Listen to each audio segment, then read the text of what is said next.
You got the sense then in that interview, Gary, that he feels that he's getting his team back to where he expects them to be.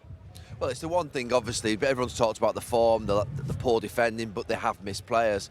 And Van Dijk, you put Van Dijk back in that team, you put Jota on the bench, obviously, along with Diaz potentially coming back as well. Firmino as well tonight. Firmino, it's a completely different story. And all of a sudden, when you look at that league table, doesn't look like they're out of the reckoning for the top four. I never thought they were. I think Newcastle at this moment in time, and a little bit of a blip, they've only won 1 in 6. And if they were to win on Saturday in that game against Newcastle, they'd be in a very strong position. I think Liverpool, they'd be very confident and difficult to stop.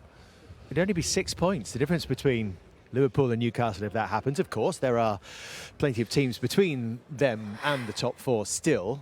But how do you see it, Izzy? Yeah, I mean, there's a long way to go. Listen, we can't get, with the result for Liverpool tonight. I think on the flip side with Everton, the loss doesn't define their season either, and I don't think this win for Liverpool defines them and where they're going to finish. I think there's definitely a long way to go, and I think going back to Liverpool and why they looked a little bit more like the Liverpool that we know, it was Jordan Henderson. I think Klopp alluded to it then, he's a pressing machine, and I saw a performance from him tonight, maturity, leadership, which is what they've missed in recent weeks and months. I don't think they've had much leadership. I think players have stepped up at different times, but there's not been that consistency. I saw a performance tonight from Jordan Henderson, which deserves quite a lot of credit. It's an interesting point, but do you think it's significant, Gary, that he hadn't started the last 2 games?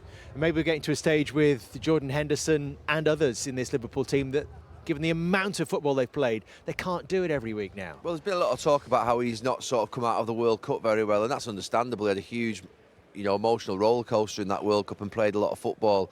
But what I would say is about Liverpool, and the reason I've gone sort of easy on them in the last few weeks, is that these players for 5 years have built up so much credibility and I think trust in respect of how they've performed.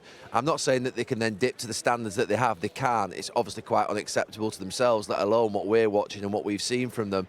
But the reality of it is they will come again this season and they will go on a run, I think, if they can get the players into the team. And Henderson's a massive player for them. They've got big personalities and characters.